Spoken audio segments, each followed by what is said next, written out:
Bienvenidos a Comprensión de los Tiempos Actuales, una vez más a nuestra clase de Romanos explicado con el pastor Juan Marcos Perpich. Entonces, vamos a orar y seguimos adelante. Señor, gracias por esta clase, gracias por el pastor Juan Marcos, gracias por tu palabra, gracias por el poder de tu Espíritu Santo en nuestras vidas y pedimos que la palabra de hoy y el estudio de hoy sea anclado en nuestros corazones, en el nombre de Jesús. Amén. Bueno, Pastor Juan Marcos, bienvenido.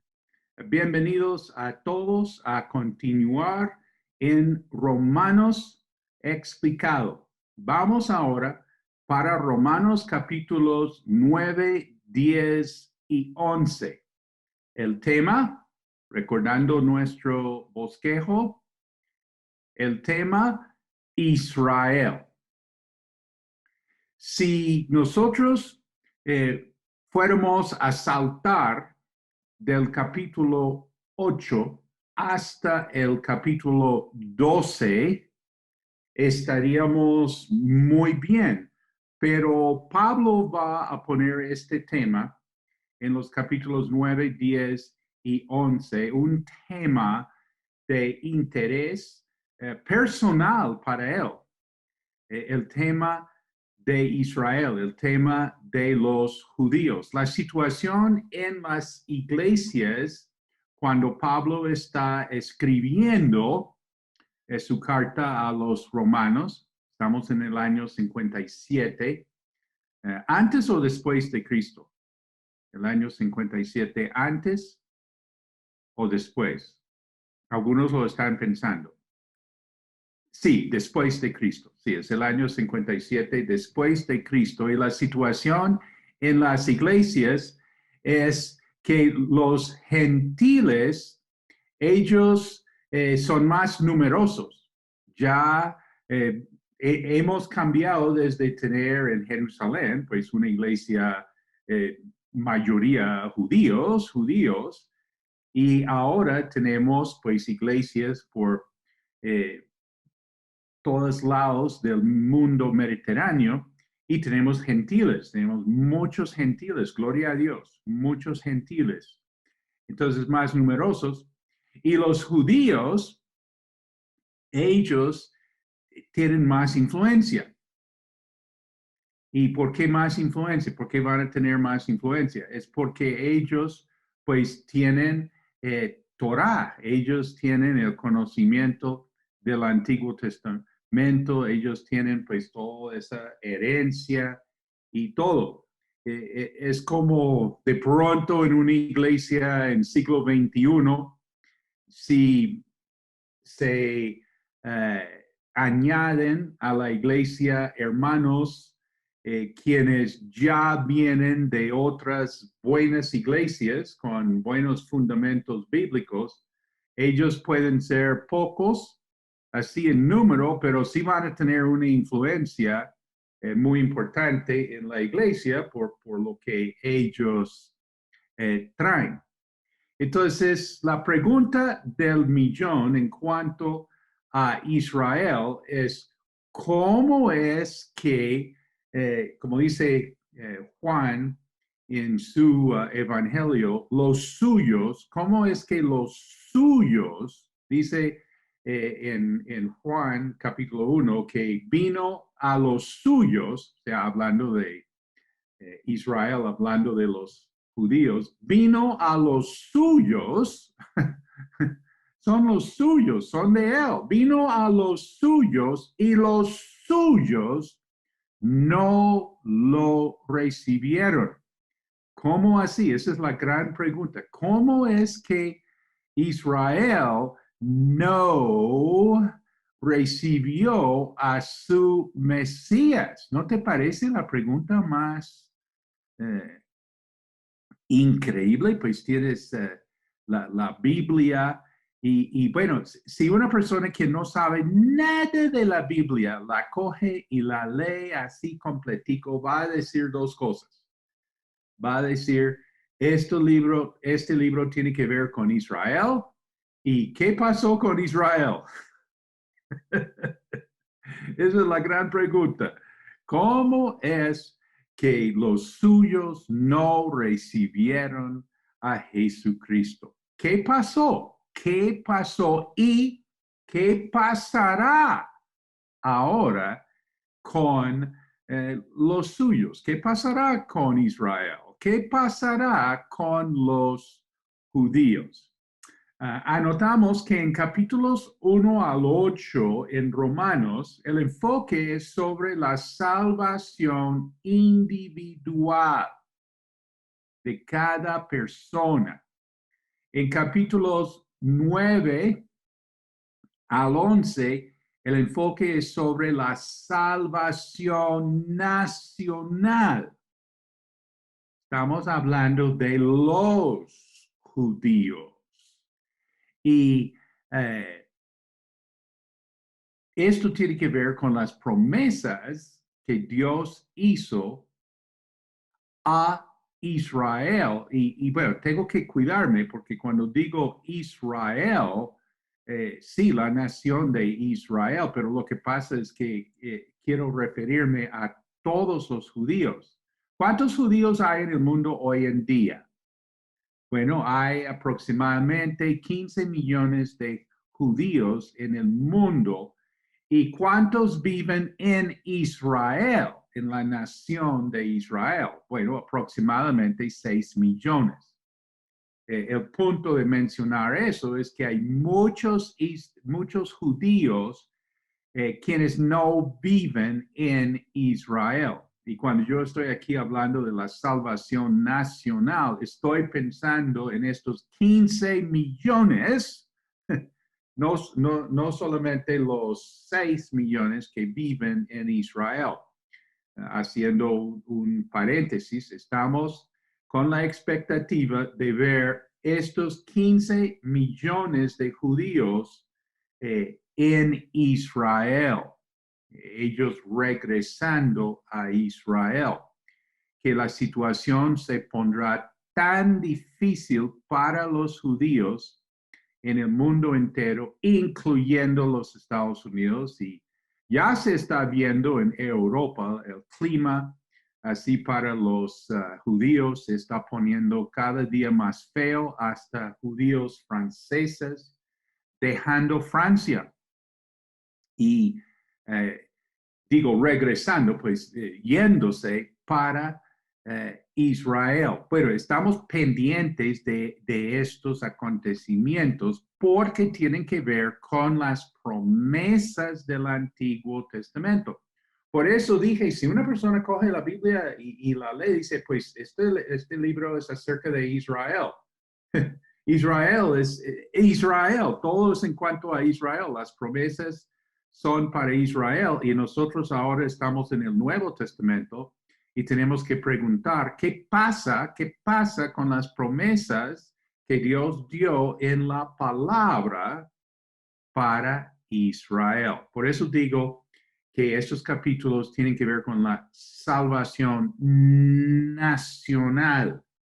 Bueno, vamos a dar como un resumen de estos capítulos 9 al 11. Vamos a dar un vistazo como de antemano. Primero, Israel es el pueblo escogido por Dios. Segundo, ser miembro del pueblo es más que descendencia física. Hay una elección dentro del pueblo. La palabra es remanente. Hay un remanente. Bueno, yo realmente en español y en inglés, yo sé que la palabra remanente se entiende, pero no se usa. De pronto alguien quiere comentar, a decir, no, uno habla mucho de remanente. Ayúdenme, yo realmente no conozco un contexto ni en español ni en inglés donde uno pueda hablar mucho del remanente, pero sí es la palabra que tenemos en la Biblia. Hay un remanente. ¿Qué es este remanente? Pues es una elección dentro del pueblo físico, ¿sí? Ser miembro del pueblo es más que descendencia física. Hay una elección dentro del pueblo, un remanente. Tercero, esta elección no es injusta. Dios tiene el derecho de hacer lo que quiera. Número 4, Dios endureció los corazones para abrir la puerta a los gentiles. Dios endureció los corazones de Israel para abrir la puerta a los gentiles. Número 5, el error de Israel fue depender de los logros humanos, depender de la ley. Se rehusaron a aceptar el mensaje que la única manera de llegar a Dios, ¿te acuerdas? El justo por su fe vivirá. El error de Israel. Número 6, los gentiles no han de ser orgullosos. Este es el problema de los gentiles, el orgullo. Alguien comentó que el problema de muchos siervos de Dios son dos cosas, el orgullo y la pereza. Y aquí pues es el orgullo. Los gentiles pues no han de ser orgullosos. Pues ellos sí recibieron. Dice a los suyos vino, mas los suyos no lo recibieron. Mas a los que le recibieron. Entonces sí había otros quienes le recibieron. Entonces, los gentiles no han de ser orgullosos. Número 7, los judíos se provocarán, sentirán celos, celos en el buen sentido. Hay celos en el mal sentido, pero hay celos en el buen sentido, donde uno dice, no, yo quiero tener lo que otros tienen. Y esto pues me sirve, me ayuda, me levanta, celos en el buen sentido. Los judíos se provocarán, sentirán celos. Y número 8, hay salvación para judíos, para Israel y para gentiles. Entonces vamos a entrar ahora en el tema de la elección soberana de Dios. Este es el enfoque así de capítulo 9, en gran parte la elección soberana de Dios. Capítulo 9, versículo 1 a 6. Digo la verdad en Cristo, no miento, mi conciencia me lo confirma en el Espíritu Santo. Me invade una gran tristeza y me embarga un continuo dolor. O sea, lo que Pablo siente cuando piensa en Israel. ¿Te acuerdas que hicimos la pregunta, ¿qué pasa? ¿Qué pasó con Israel? ¿Qué pasa con los judíos? Pues sentimos nosotros una gran tristeza, un continuo dolor. Dice, desearía yo mismo ser maldecido y separado de Cristo por el bien de mis hermanos, los de mi propia raza, el pueblo de Israel. De ellos son la adopción como hijos, la gloria divina, los pactos, la ley, el privilegio de adorar a Dios y de contar con sus promesas. De ellos son los patriarcas y de ellos, según la naturaleza humana, nació Cristo, quien es Dios sobre todas las cosas. Alabado sea por siempre. Amén. Haciendo un paréntesis, cada vez que tú enseñas la Biblia, prediques la Biblia y llegues a un pasaje, a un versículo que habla de la divinidad de Jesucristo, que habla de la Trinidad, tienes que parar todo y destacarlo. ¿Por qué? Porque en comprensión de los tiempos, en cuanto a estos postreros tiempos que estamos viviendo, hay mucho ataque en cuanto a la divinidad de Jesucristo, si Jesús realmente es Dios. Entonces, mencionando la importancia de enfatizar que Jesús es Dios hecho hombre. Todo el mundo cree en Jesús. ¿Tú crees en Jesús? Claro, ¿quién no cree en Jesús? Pero, ¿quién es Jesús? Es la pregunta. ¿Sí? Entonces, la pregunta es, ¿Jesús es Dios? Y aquí dice, nació Cristo, quien es Dios sobre todas las cosas.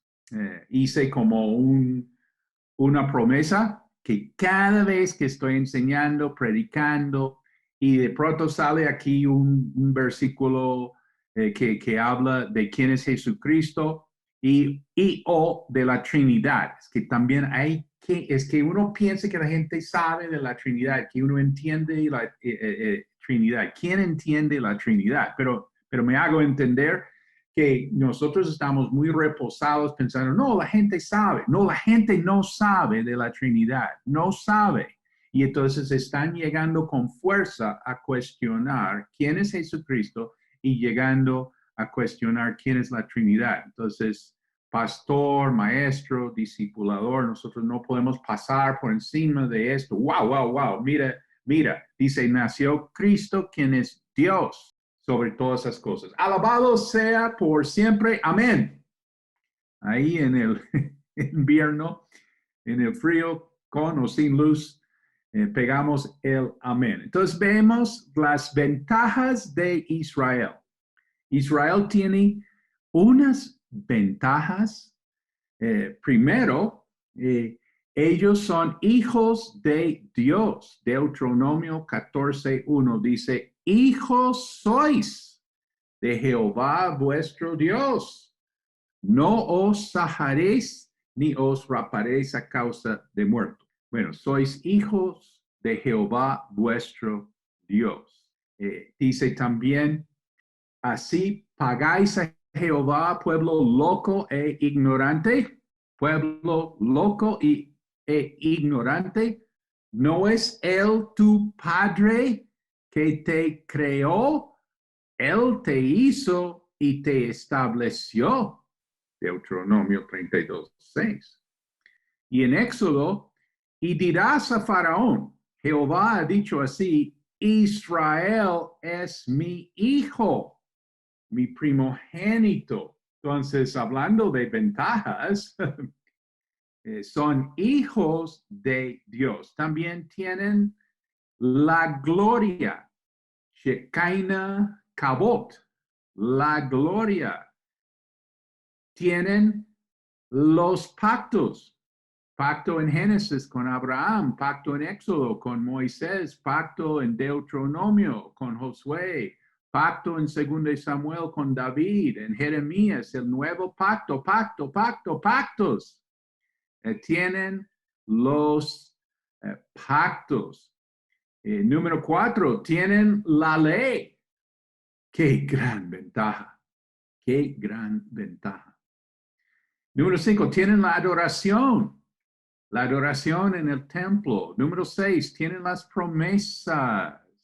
Número 7, tienen los patriarcas. Los llaman los padres, nuestros padres. Abraham, Isaac, Jacob. Los patriarcas. Y por supuesto, la gran ventaja, tienen a Jesús. Jesús, por favor. Fue judío. ¿Sí? Jesús nació en Israel. ¡Wow! ¡Qué ventaja! Bueno, capítulo 9, versículos 6 a 13. Elección en el Antiguo Testamento. Dice, ahora bien, no digamos que la palabra de Dios ha fracasado. ¿Te acuerdas de nuestra pregunta al inicio? Dijimos, ¿qué pasó? ¿Qué pasó? ¿Qué pasó con Israel? Pues ahí, como por detrás, está la idea de que, bueno, realmente lo de Dios no funcionó. Entonces Pablo dice, no digamos que la palabra de Dios ha fracasado. Eh, al hombre moderno le fascina decir que la palabra de Dios ha fracasado. No, no. No digamos que la palabra de Dios ha fracasado. Lo que sucede es que no todos los que descienden de Israel son Israel. Tampoco por ser descendientes de Abraham son todos hijos suyos. Al contrario, tu descendencia se establecerá por medio de Isaac. En otras palabras, los hijos de Dios no son los descendientes naturales, más bien se considera descendencia de Abraham a los hijos de la promesa. Y la promesa es esta. Dentro de un año vendré y para entonces Sara tendrá un hijo. No solo eso, también sucedió que los hijos de Rebeca tuvieron un mismo padre, que fue nuestro antepasado Isaac. Sin embargo, antes de que los mellizos nacieran o hicieran algo bueno o malo, y para confirmar el propósito de la elección divina, no en base a las obras, sino al llamado de Dios, se le dijo a ella, el mayor servirá al menor. Y así está escrito, amé a Jacob, pero aborrecí a Esaú. Entonces la pregunta, si los judíos crucificaron a Jesús, ¿se derrotó el plan de Dios, el propósito de Dios? Respuesta, no. Y ponle cuidado, no todos los judíos rechazaron. Algunos sí creyeron. Pues acuérdate, ¿quiénes eran los primeros discípulos de Jesús? ¿Romanos? No, judíos, ¿sí? Entonces, sí hubo judíos quienes creyeron. Hay judíos hoy en día que creen. Calculan que en Israel hoy en día hay como 20,000 creyentes en Jesús como Mesías. Y en el mundo entero no hay un cálculo así que conozco. Y entonces, ¿se derrotó el plan de Dios? No, no, no, no. No todos los judíos rechazaron, algunos sí creyeron. Nota, dentro de la elección de Israel hubo una elección. Entonces, no solamente es por descendencia física. ¿Cuáles son los ejemplos que nombra Pablo aquí en Romanos 9?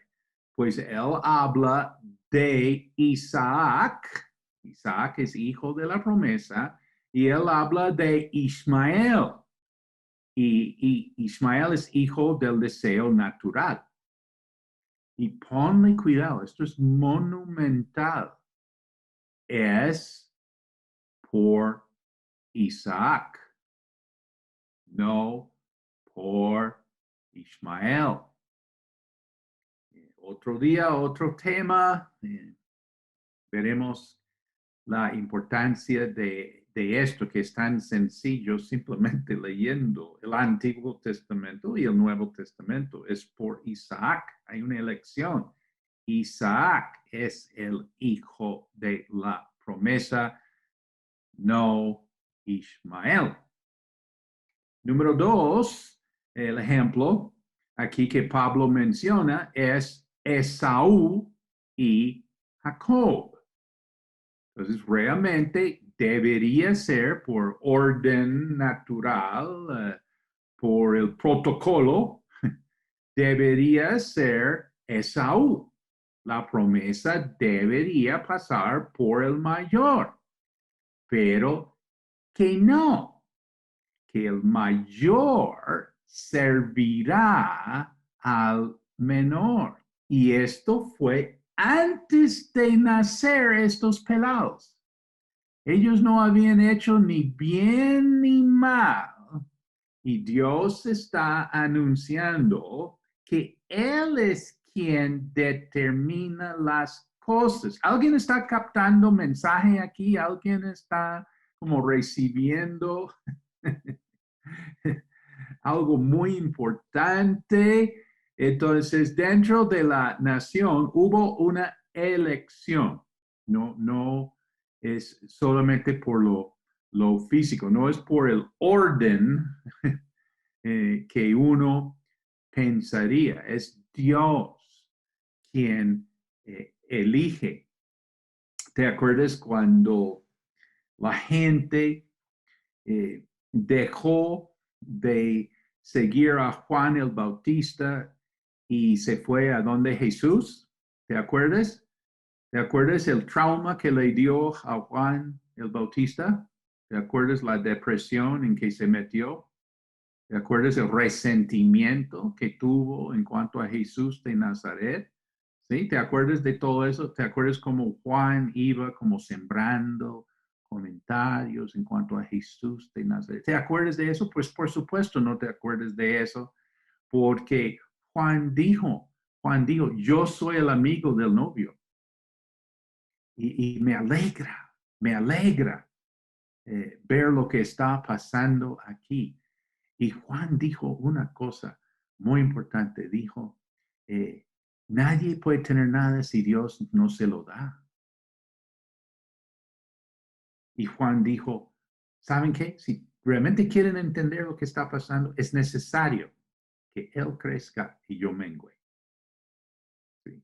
Juan entendió lo que estamos diciendo aquí. ¿Qué estamos diciendo aquí? Estamos hablando de la elección de Dios. Entonces, capítulo 9, versículo 14 a 18. ¿Qué concluiremos? ¿Acaso es Dios injusto? El mismo Pablo pone la pregunta que todo el mundo, si entiende lo que estamos viendo aquí, está haciendo. Si tú haces esta pregunta, es porque estás entendiendo realmente la historia bíblica. Si no haces esta pregunta, pues vuelve a mirar y trata de encaminarte en lo que está pasando. ¿Qué concluiremos? ¿Acaso es Dios injusto? Es una buena pregunta, es una pregunta legítima, es una pregunta lógica. Entonces, bueno, ¿acaso es Dios injusto? Si estamos hablando de la elección, ¿te acuerdas? Acabamos de decir que Dios dijo, a Jacob amé, aborrecí a Esaú. ¿No te parece injusto esto?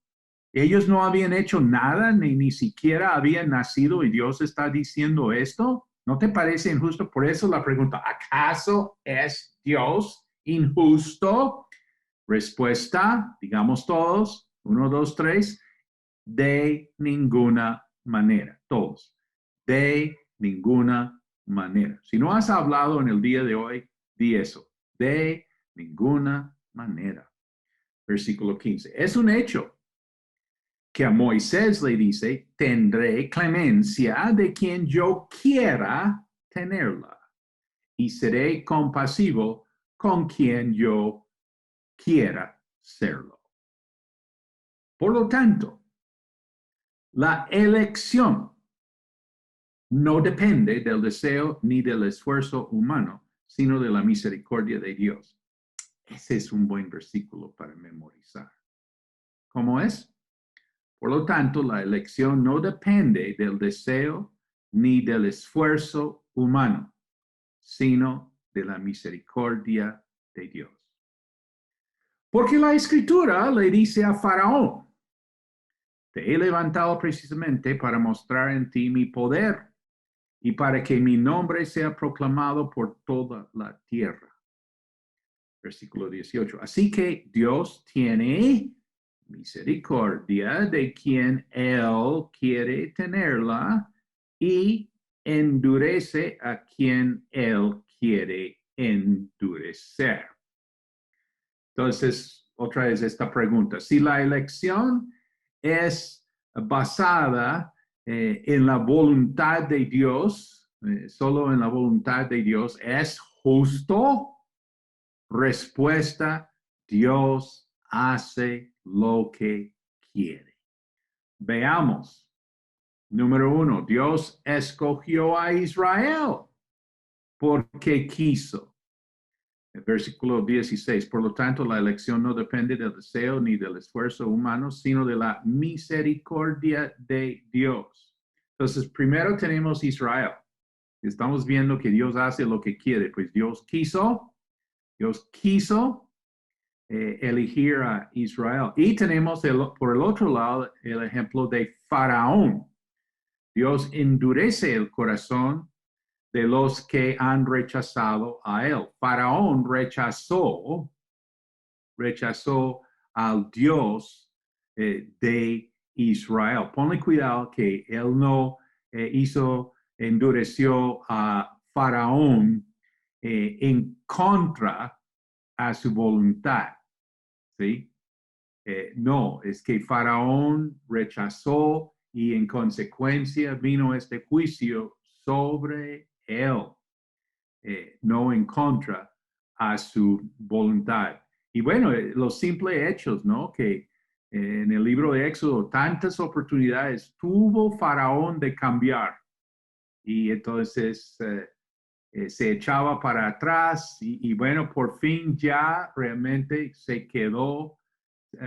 Ahí también hablando de Esaú, Esaú pensó, no, pues yo después arreglo lo de la primogenitura, pero dice, aún después, cuando él trató de arrepentirse, él no pudo, aunque él buscó con lágrimas, lloró. Es que hay gente que llora mucho, pero lo que pasa es que esto está grave. El hecho de rechazar a Dios es algo grave. Uno dice, no, yo después arreglo con Dios, ¿sí? Y uno no sabe lo que le puede pasar. Bueno, entonces, versículos 19 a 29, ¿cómo puede Dios culpar al hombre? Siempre seguimos con esa inquietud. Nota, Dios no rinde cuentas a nadie. Capítulo 9, versículo 19, pero tú me dirás, entonces, ¿por qué todavía nos echa la culpa Dios? ¿Quién puede oponerse a su voluntad? Respondo, ¿quién eres tú para pedirle cuentas a Dios? ¿Acaso le dirá la olla de barro al que la modeló, ¿por qué me hiciste así? ¿No tiene derecho el alfarero de hacer del mismo barro unas vasijas para usos especiales y otras para fines ordinarios? ¿Y qué? Si Dios, queriendo mostrar su ira y dar a conocer su poder, soportó con mucha paciencia a los que eran objeto de su castigo. Acuérdate de la paciencia de Dios. La paciencia de Dios con este mismo faraón. Por ejemplo, soportó con mucha paciencia a los que eran objeto de su castigo y estaban destinados a la destrucción. ¿Qué si lo hizo para dar a conocer sus gloriosas riquezas a los que eran objeto de su misericordia y a quienes de antemano preparó para esa gloria. Esos somos nosotros, a quienes Dios llamó no solo de entre los judíos, sino también de entre los gentiles. Así lo dice Dios en el libro de Oseas. Llamaré mi pueblo a los que no son mi pueblo, y llamaré mi amada a la que no es mi amada. Y sucederá que en el mismo lugar donde se les dijo, ustedes no son mi pueblo, serán llamados hijos del Dios viviente. Isaías, por su parte, proclama respecto de Israel. Aunque los israelitas sean tan numerosos como la arena del mar, solo el remanente será salvo. Porque plenamente y sin demora el Señor cumplirá su sentencia en la tierra. Así había dicho Isaías. Si el Señor Todopoderoso no nos hubiera dejado descendientes, seríamos ya como Sodoma, nos pareceríamos a Gomorra. Entonces Pablo aquí está poniendo su ilustración número 1, el barro. El barro no puede hacer reclamo al alfarero. Un comentario dice, ojalá que Dios no hubiera dicho esto. Y entonces, el barro no puede hacer reclamo al alfarero. Y segundo, Pablo habla de la misión a los gentiles. Los judíos consideraban los gentiles vasos de ira. Esa frase, vasos de ira. Y Pablo aquí está hablando del barro y que no puede reclamar al alfarero, y está hablando que esto da a la misión a los gentiles. Nota, ahora vemos el propósito de la paciencia de Dios, la salvación de los gentiles, el porqué de todo esto, la salvación de los gentiles. Nota, el remanente de Israel, de Isaías, que Isaías profetiza. Isaías es quien da esta profecía. Un remanente volverá. Versículo 27, Isaías por su parte proclama respecto de Israel. Aunque los israelitas sean tan numerosos como la arena del mar, solo el remanente será salvo. Isaías en capítulo 7, versículo 3, entonces dijo Jehová a Isaías, sal ahora al encuentro de Acaz, tú, Seir Hasub, tu hijo, al extremo del acueducto del estanque de arriba en el camino de la heredad de lavador. Este nombre del hijo, Seir Hasub, significa un remanente volverá. Entonces, en un contexto histórico, ¿sí? Está llegando el enemigo y el profeta ha de anunciar, así con el nombre de su hijo, así que un remanente volverá. ¿Sí? Dios ya estaba como preparando a la gente para esto en el tiempo de Isaías. Nota también el libro de Oseas. Realmente este libro trae un mensaje importantísimo. O sea, un pueblo sin compasión ni identidad recibe compasión e identidad. Qué maravilloso. Una joven en la iglesia compuso una canción, Mi identidad. Cuán especial es mi identidad. Esto sí es la profecía dada a través del ejemplo en la vida real de Oseas. Todo esto es una lección para los judíos, para ver el corazón de Dios, el corazón que Dios tiene para el resto del mundo. Bueno, todo esto nos trae a lo que vamos a llamar la doctrina de la elección.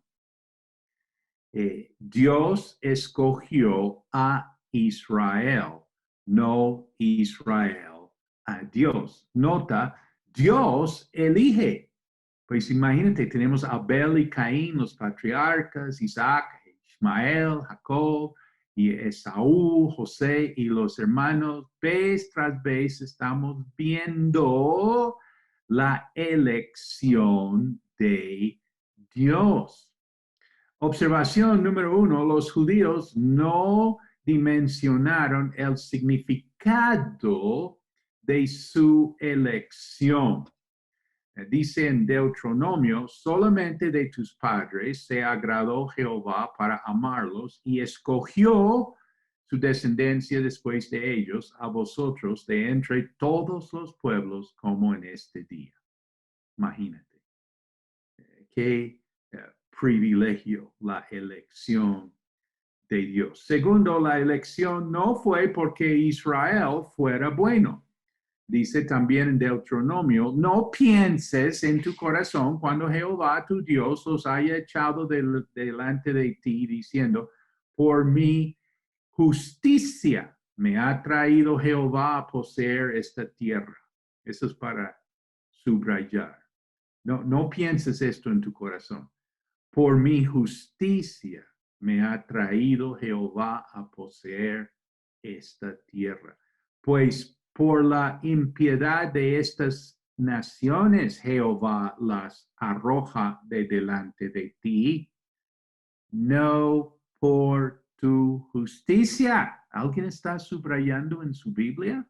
No por tu justicia, ni por la rectitud de tu corazón entres a poseer la tierra de ellos, sino por la impiedad de estas naciones Jehová tu Dios las arroja de delante de ti, y para confirmar la palabra que Jehová juró a tus padres, Abraham, Isaac y Jacob. Nota, si fuéramos a recibir lo que realmente merecemos, no. ¿Sabes una cosa? Dios no tiene que salvar a nadie. Nosotros ahí luchamos y nos incomodamos. Uno dice, a mí me incomoda lo que dice la Biblia. ¿Sí? Uno está todo incomodado. ¿Sí? Y nosotros protestamos y todo. Pero hágame el favor, Dios no tiene que salvar a nadie. ¿Sí? Él no está en obligación de salvar a nadie. Entonces la pregunta es, ¿por qué entonces Él salva? Él sí salva. ¿Pero por qué? La respuesta tú sabes. Misericordia. Su misericordia. Punto 3. Israel tampoco fue grande en número. ¿Sí? En Deuteronomio dice, no por ser vosotros más que todos los pueblos os ha querido Jehová y os ha escogido, pues vosotros erais el más insignificante de todos los pueblos.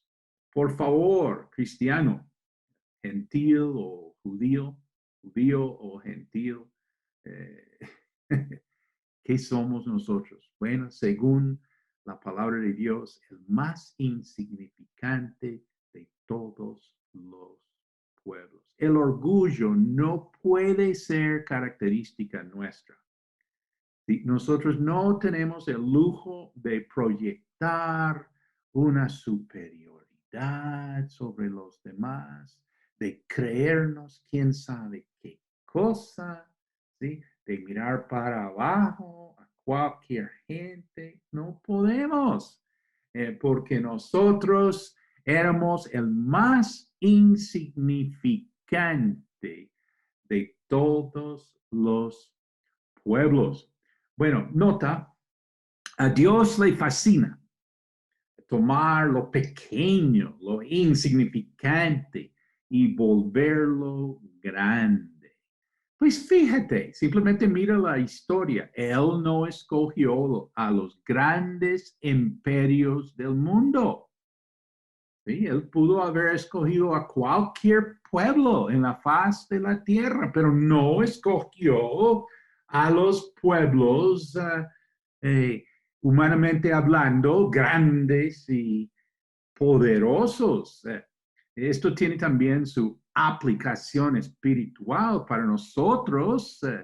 Primero de Corintios, capítulo 1, dice, mirad, hermanos, vuestra vocación, que no sois muchos sabios según la carne, ni muchos poderosos, ni muchos nobles, sino que lo necio del mundo escogió Dios para avergonzar a los sabios, y lo débil del mundo escogió Dios para avergonzar a lo fuerte, y lo vil del mundo y lo menospreciado escogió Dios, y lo que no es para deshacer lo que es, a fin de que nadie se jacte en su presencia. En los tiempos antiguos había un problemita de los cristianos, como de jactarse, de creerse, ¿sí?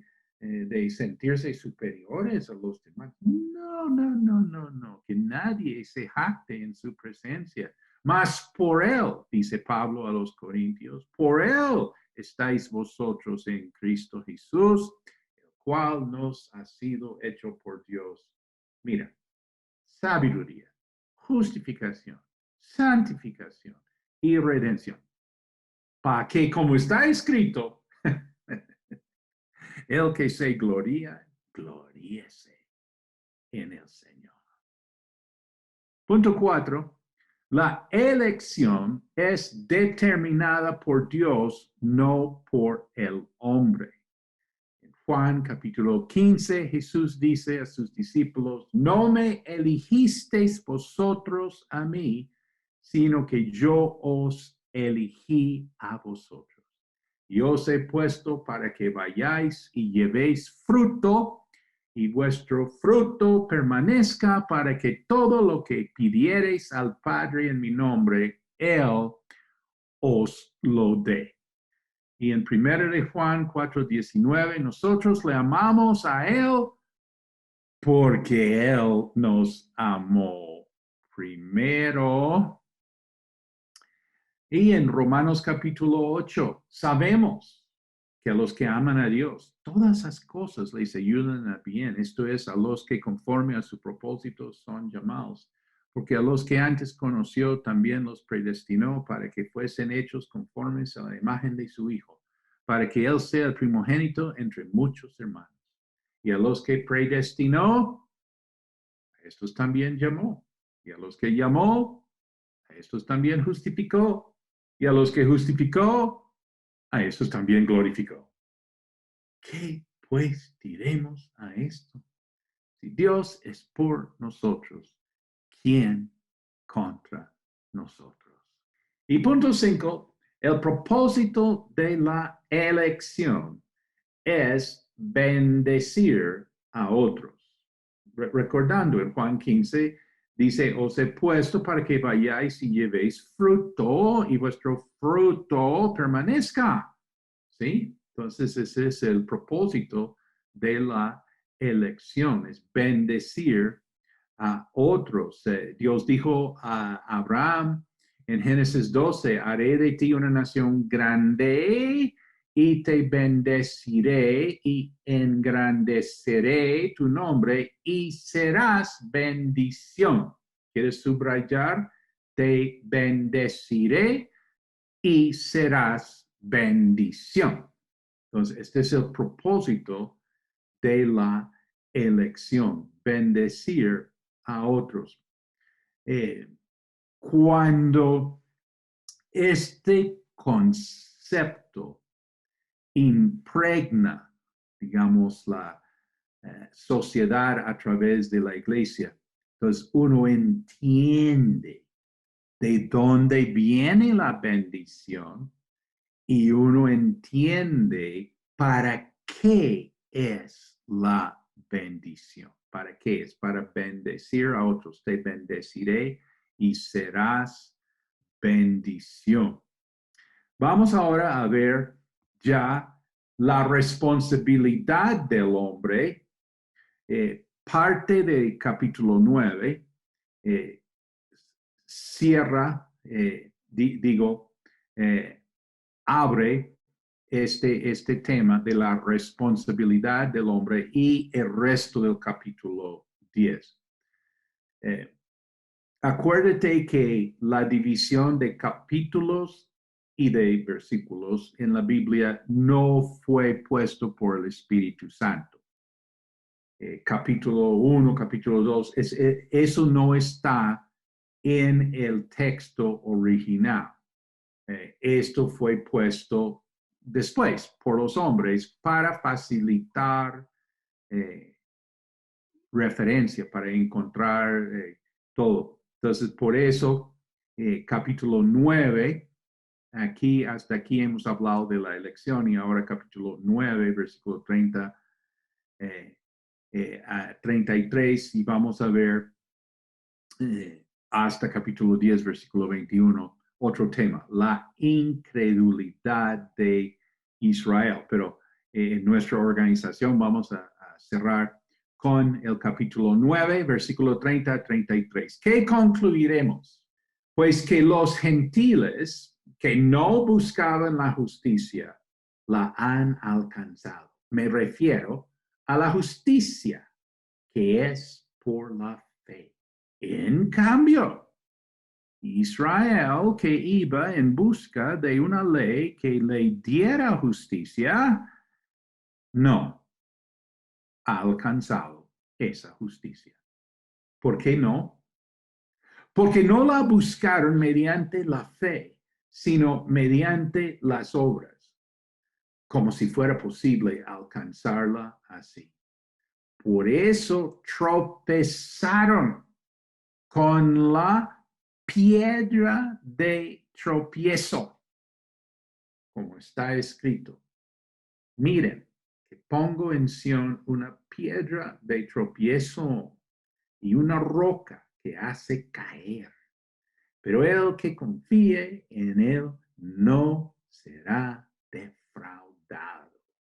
Comentamos sobre la piedra de tropiezo. Otra vez, Isaías es quien pone el tema, capítulo 8. Dice, he aquí, por tanto, que el Señor hace subir sobre ellos aguas de ríos impetuosas y muchas, esto es, al rey de Asiria con todo su poder, el cual subirá sobre todos sus ríos y pasará sobre todas sus riberas.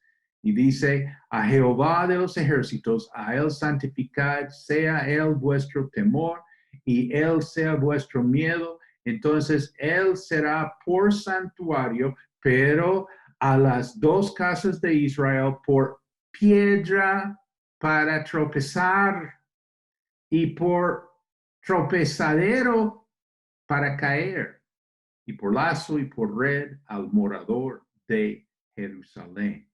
Entonces aquí está Isaías otra vez en un contexto histórico. Acuérdate que la Biblia no es un libro de mitos y fábulas. No, la Biblia es un libro de hechos reales de la historia. Están atacando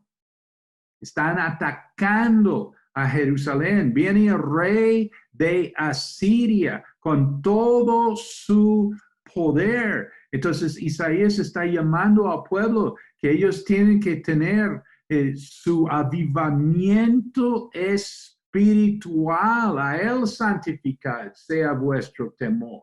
a Él sea vuestro miedo. Es que el ser humano tiene mucho temor, tiene mucho miedo, teme mucha cosa, pero Isaías dice, no, no, no, no, señores, es que Jehová sea realmente vuestro temor y Él sea vuestro miedo. ¿Te acuerdas? Jesús dijo, no teman a los que pueden matar al cuerpo, pero no pueden tocar el alma.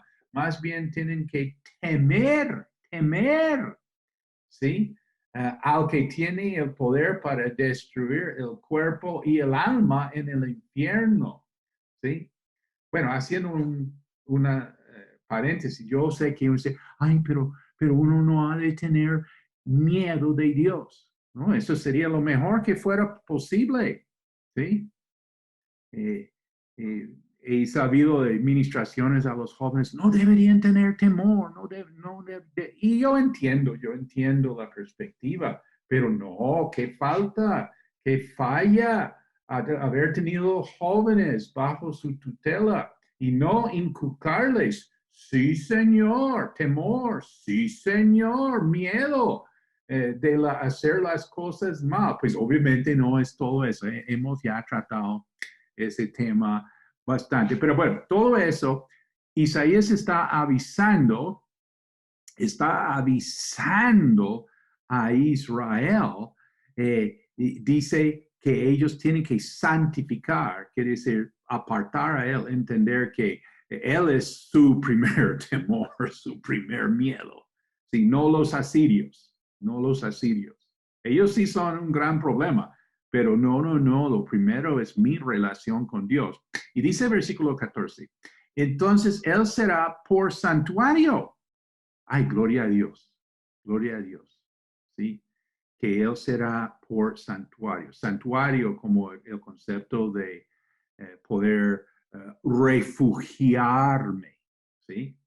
Pero a las dos casas de Israel, por piedra para tropezar y por tropezadero para caer.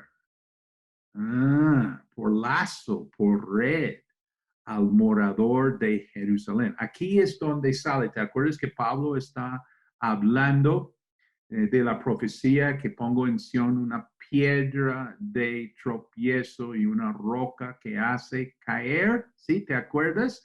Y entonces aquí está el contexto que Isaías está diciendo al pueblo, ellos tienen la oportunidad de tener a Dios por santuario, por su refugio, su respuesta, o tenerlo por tropezadero, como piedra de tropezar. Él será para este pueblo o su santuario o su tropiezo. Eso es lo crítico es de tener el avivamiento espiritual. Esta es la verdadera función del profeta, es hablar al pueblo, ¿sí? El profeta bíblico habla al pueblo, ¿sí? Habla a las naciones y avisa que nosotros podemos tener a Dios o por nuestro santuario o por nuestro tropiezo. Y dice en Isaías 28:16, por tanto, Jehová el Señor dice así, he aquí que yo he puesto en Sión por fundamento una piedra probada, angular, preciosa, de cimiento estable. El que creyere, no se apresure. Vimos también Pablo dice, el que confíe en él no será defraudado. Entonces, esto es lo maravilloso. Podemos tener a Jesucristo como nuestro juez o podemos tenerlo como nuestro Salvador. Y Pablo está haciendo realmente este comentario. Ya hemos pasado de la elección de Dios. Ahora estamos hablando del libre albedrío de Israel. de la decisión de Israel, teniendo la oportunidad de tener a Dios, a su Dios, como su santuario o como su piedra de tropiezo. Dice en 1 de Pedro, capítulo 2, en la nueva traducción viviente, dice, desháganse de toda mala conducta, acaben con todo engaño, hipocresía, celos y toda clase de comentarios hirientes.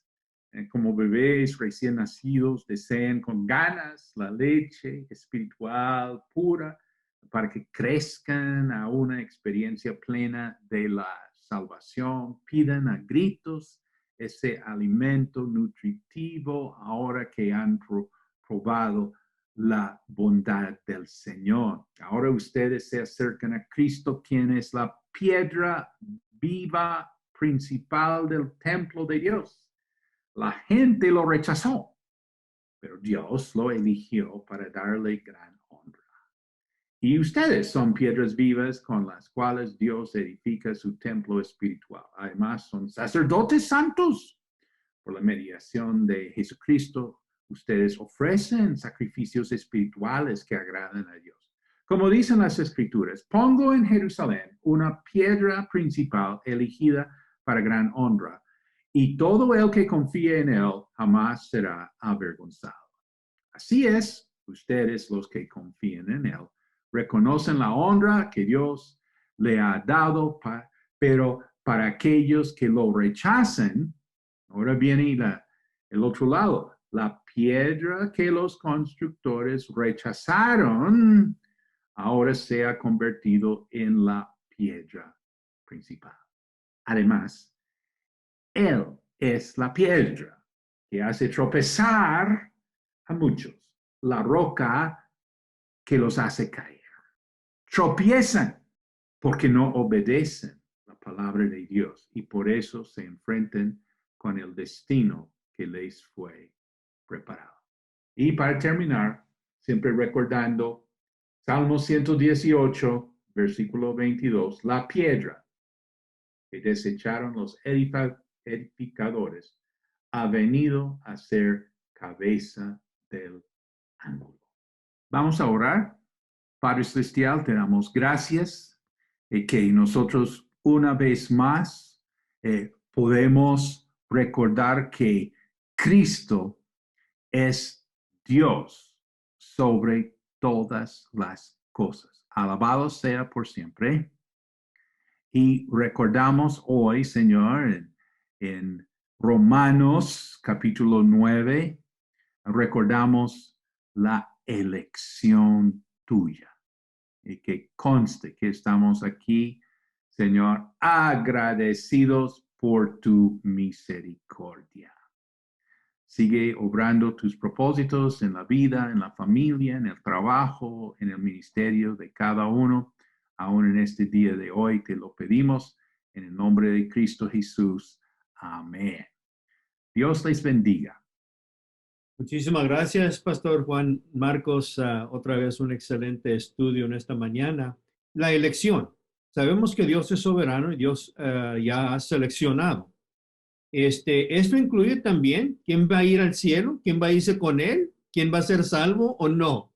Sí, precisamente nosotros estamos viendo la salvación individual. ¿Te acuerdas en Romanos 8 que vimos que Dios predestinó? Que sí, mi salvación individual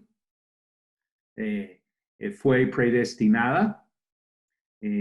Pablo también en Efesios, capítulo 1, habla de que nosotros somos predestinados. Y entonces, que sí, la salvación individual es un asunto de la elección de Dios. Y estamos ahora viendo también en cuanto a la elección de Israel. También algo que tiene que ver con ahora la salvación nacional de los judíos. Y que queremos pues ver en capítulo 9 la elección, la predestinación, y en capítulo 10 queremos ver el libre albedrío del hombre, y en el capítulo 11 queremos ver qué pasará con Israel. Sí, pastor. Bueno, alguien dijo que cuando nosotros lleguemos al cielo vamos a ver el letrero así sobre la entrada, y que va a tener el versículo que dice, el que quiera, venga. Ujú. ¿Sí? Enfatizando el libre albedrío. ¿Sí? Y cuando pasemos por esa puerta y miramos atrás, el mismo letrero por detrás va a decir, escogidos antes de la fundación del mundo. Ahí enfatizando la elección, la predestinación, que son dos verdades maravillosas que tenemos aquí en el mismo libro de Romanos. Estamos viendo la elección y el libre albedrío.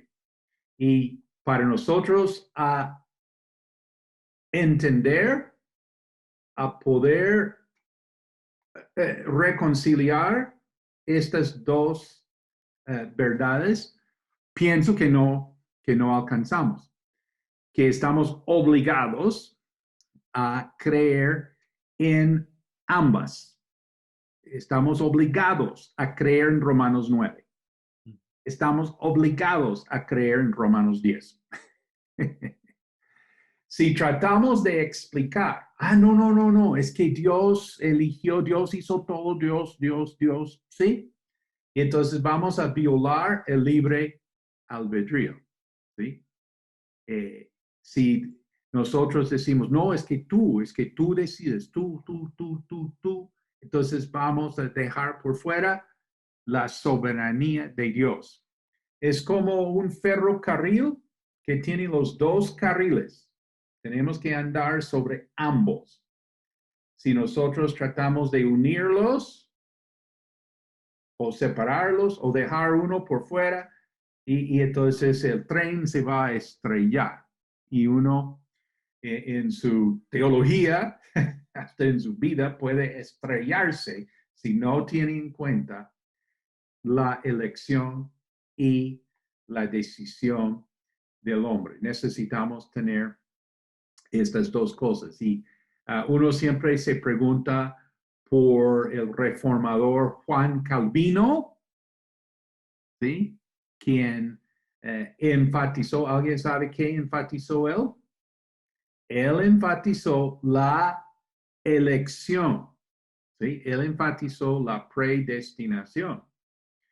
Y entonces esto se llevó, digamos, a agrandarse y ser tomado muy, pienso, muy fuera de contexto. Pienso entender a Calvino porque él fue pastor, sí fue teólogo y sí, todo, pero él fue pastor. Y en su ministerio pastoral, él se dio cuenta de que la gente no tenía así la elección de Dios en su vida. Y como pastor, es que él visitaba a las personas en su lecho de muerte. Yo cuestiono a muchos que enseñan cosas hoy en día. Digo, ¿no son pastores ustedes? ¿No disipulan a las personas? ¿Ustedes disipulan a los jóvenes diciéndoles que son víctimas en este país? ¿Verdad? Me pregunto, yo disipulo jóvenes también y tú también, te respeto, pero pregunto, ¿tú disipulas a gente diciéndoles que son víctimas en esta nación, en este siglo XXI? ¿Verdad? Sí, o sea, yo no entiendo. ¿Tú a qué gente estás ayudando en el discipulado cristiano con los conceptos que la iglesia está tomando del mundo y felices tratando de quedar bien ahí con los conversos? ¿En serio? Entonces yo digo, pues Juan Calvino, él como pastor fue muy formado. Yo reconozco que yo soy muy formado por mi ministerio pastoral. ¿Y qué veía Juan Calvino? Él vio que cuando él estaba con la gente en su lecho de muerte, en este contexto cultural, un pastor estaría con la persona. Una persona se moría en la casa, se moría con la familia en su alrededor y con su pastor. El pastor estaría allá. Juan Calvino estuvo en muchos lechos de muerte. Y él se dio cuenta, pero ¿por qué esta gente no tiene la seguridad de la salvación? Porque piensen que realmente su eternidad es porque ellos hayan hecho bien o hayan hecho mal. Y entonces él enfatizó, no, no, no, señores, es que Dios nos predestinó. Dios nos llamó, ¿sí? Dios nos justificó, Dios nos glorificó. Mejor dicho, enfatizaba la elección de Dios para confort para las personas en este momento en su experiencia con Dios. Y por eso digo que pienso, algún día quiero hablar con Juan Calvino, voy a preguntarle, pastor, ¿verdad que usted realmente se le fue la mano porque usted vio, sabes que a un pastor le puede irse la mano? Se le puede ir la mano. Yo me acuerdo, Pastor Frank, cuando comencé en los caminos del Señor, fue mucho énfasis en la palabra de fe. Usted de pronto se acuerda de ese tremendo énfasis en los años 70. Y entonces, mi pastor en California, Don Pickerel, él me comentó sobre uno de los bien conocidos maestros de la fe. Y entonces, Don Pickerel fue como que compañero o conocido de uno de ellos desde su juventud. Y entonces Don Pickerel le preguntó a este otro maestro súper conocido, y yo no voy a decir su nombre, no porque que no pudiera hacerlo, porque qué tal si me equivoco. Porque, pero me acuerdo que mi pastor Don Pickerel me dice, yo hablé con él y le dije, ¿por qué tú estás tan por el lado de la fe? Tan por el lado de la fe. O sea, ¿no crees que se te ha ido la mano? Y el otro le dijo, sí, pero lo que pasa es que la iglesia está al otro lado. Y hay que traer la iglesia de ese lado, ¿sí? Y Dios mediante, sí, vamos a quedar equilibrados, ¿sí? Eso es, entonces, sí reconozco que uno como pastor, uno quien de verdad está discipulando a la gente, se da cuenta de necesidades de la gente, entonces uno enfatiza alguna cosa. Entonces, todo eso a decir que en el contexto, tú ves que a veces hay que enfatizar Romanos 9. Romanos 9. Y en otro día, Romanos 10. Romanos 10. Sí necesitamos ambos. No podemos dejar por fuera ninguno de estos capítulos, ninguno de estos conceptos en cuanto a la elección y el libre albedrío. Gracias, pastor. ¿Qué pasa si fuimos predestinados o elegidos por Dios para ser Isaú, Ismael, hermanos de José, Judas? ¿Qué pasa allí? Y luego la otra es, ¿por qué es tan importante la evangelización y predicar la palabra a todos si ya están predestinados algunos para ser salvos? Sí, pensando en la aplicación de Romanos, capítulos 9 y 10, a la evangelización. Entonces, siempre me acuerdo de Hudson Taylor. Él preguntó a su pastor, consultó con él, le dijo que quería irse para la India. Y el pastor le dijo, no, pues lo que pasa es que si Dios quiere salvar a la gente en la India, Él no necesita a usted. El pastor estaba enfatizando ¿qué? La elección, ¿sí? Pero Hudson Taylor como que dijo, no, pues yo quiero mucho a mi pastor y él me ha discipulado y todo, pero esto no es cierto. O sea, yo sí tengo que ir a predicar a la gente en la India. Entonces, que sí. Pienso que Romanos es la base de entrenamiento misionero.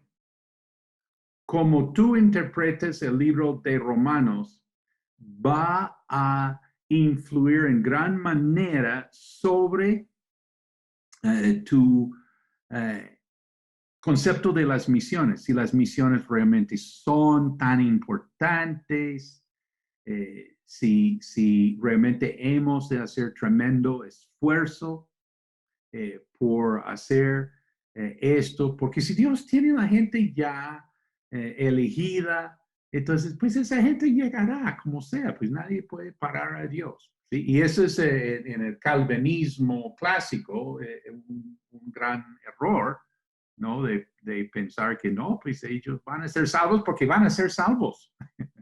Y los que van a ser condenados, ¿ya qué? ¿Sí?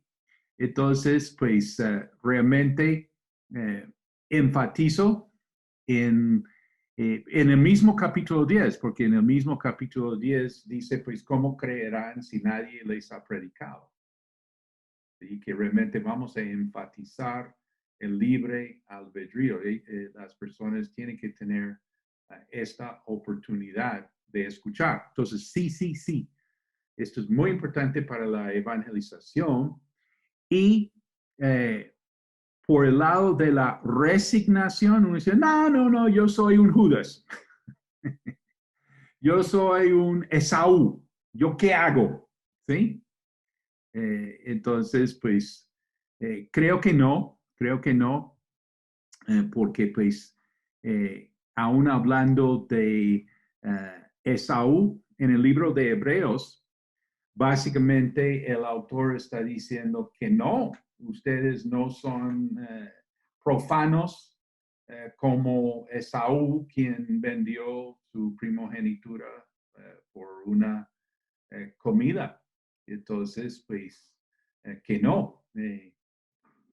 Para la persona quien se siente Esaú, entonces, que no. El libro de Hebreos dice, no, nosotros no dejamos así esa raíz de amargura, nosotros no somos profanos como Esaú. Entonces, gloria a Dios, yo no soy un Esaú y tampoco soy un Judas, porque yo sí confieso con mi boca que Jesús es el Señor. Yo sí creo en mi corazón que Dios le levantó de los muertos. No soy un Judas. Tranquilo, tú no eres ni Esaú ni Judas. Entonces puedes tener confianza. Y ahora sí quiero citar a Calvino, decir, no, que realmente esto sí fue determinado. Esto fue determinado, predestinado antes de la fundación del mundo. El Señor nos conoció. Todo esto es de antemano. Entonces, sí, vamos a levantarnos. Y no somos víctimas. ¿Sí? Si yo fuera un Esaú, un Judas, un faraón, pues, ¿qué? Sería yo un víctima. ¿Sí? Y a la gente le fascina estar en plan de víctima, porque pues ¿quién me está haciendo víctima? Pues Dios. Dios es quien me hace víctima. Mi inconformidad es primeramente con Dios. Mi rebelión es primeramente con Dios. Entonces, sí, buenas observaciones.